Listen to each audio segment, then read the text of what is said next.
காலைதோறும் கர்த்தருடைய வார்த்தை கேட்க வந்த உங்களை ஆண்டவராக இயேசு கிறிஸ்துவின் இனிய இன்ப நாமத்தினாலே வாழ்த்தி வரவேற்கின்றேன். இன்றைக்குரிய தின தியானம் தேவ சமாதானம் என்ற தலைப்பிலே நாம் 7 நாட்களும் தியானிக்கப் போகின்றோம். தொடர்ந்து இந்த செய்தியை கேட்டு பயன்பெறுங்கள்.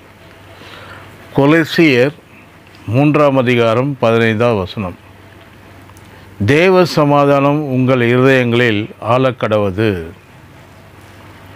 ரட்சிக்கப்பட்ட தேவனுடைய ஜனங்களாகிய நாம் தேவ சமாதானத்தை உடையவர்களாய் இருக்கிறோம்.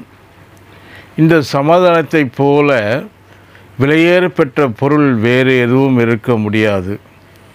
இதை பெற்றிருக்கிற நம்மை போல பாக்கியவான்கள் எவருமே இல்லை என்பதை தெரிந்து கொள்ளுங்கள். நாம் இயேசுவை ஏற்றுக்கொள்வதற்கு முன்பு பாவத்திலே வாழ்ந்து கொண்டிருந்தோம். பாரமும் கவலையும் கலக்கமும் பயமும் நம்முடைய வாழ்க்கையில் பங்காக இருந்தது. நாம் சமாதானத்தையும் நிம்மதியும் தேடி அலைந்தோம். சினிமாவுக்காகவும் சிற்றின்பங்களுக்காகவும் பாவச் செயல்களுக்காகவும் நமக்கு சமாதானத்தை கொடுக்கவில்லை. மாறாக சமாதான கேடுக்குள்ளான நம்மை கொண்டு சென்றது. நாம் நம்பிக்கையற்றவர்களாய் இருண்ட எதிர்காலத்தை நோக்கி போய்கொண்டிருந்தோம். ஆனால் கர்த்தருக்கு ஸ்தோத்திரம், இயேசு நம்மை தேடி வந்தார். கர்த்தருக்கு ஸ்தோத்திரம், இயேசு நம்மை தேடி வந்தார். நாம் அவரை தெரிந்து கொள்ளவில்லை, அவர் நம்மை தெரிந்து கொண்டார். சிலுவையின் பாடுகள் மூலமாக அவருடைய அன்பை நமக்கு வெளிப்படுத்தினார். அவரை ஏற்றுக்கொண்டோம். என்றைக்கு அவர் நம்முடைய உள்ளத்துக்குள் வந்தாரோ அன்றைக்கே பாவம் பாரம் கலக்கம் நம்மை விட்டு நீங்கிவிட்டது. தேவ சமாதானம் நமக்குள்ளே வந்துவிட்டது.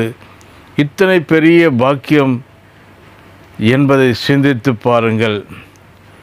மனிதன் தேவனோடு இணைந்து சமாதானத்தோடு வாழும்படி உண்டாக்கப்பட்டான். தேவன்தான் சமாதானத்தின் ஊற்று.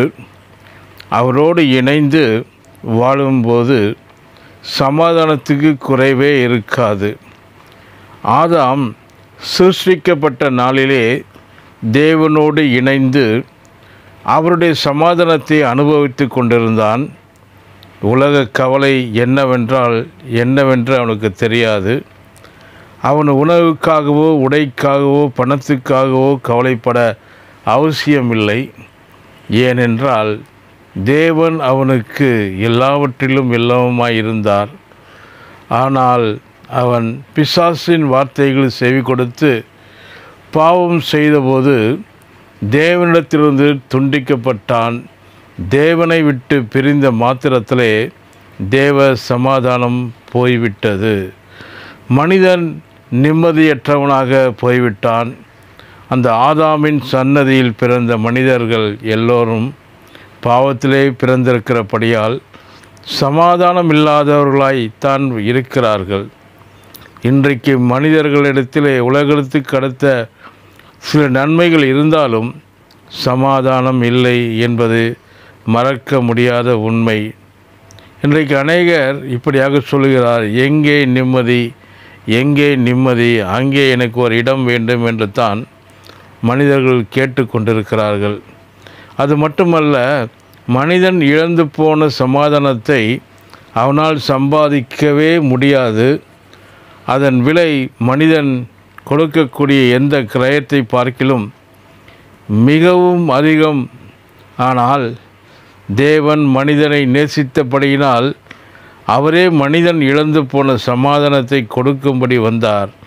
இந்த உலகத்திலே வந்த இயேசு பாவத்திலே வாழ்கிறவர்களை பார்த்து அவர் இப்படி அழைத்தார், வருத்தப்பட்டு பாரம் சுமக்கிறவர்களே, நீங்கள் எல்லோரும் என்னிடத்தில் வாருங்கள், நான் உங்களுக்கு இளைப்பாறுதல் தருவேன் என்று சொல்லி மத்தேயு 11:28 இவ்வாறாக சொல்லப்பட்டது. கர்த்தர் தாமே வார்த்தைகளை ஆசீர்வதிப்பாராக. ஆமேன்.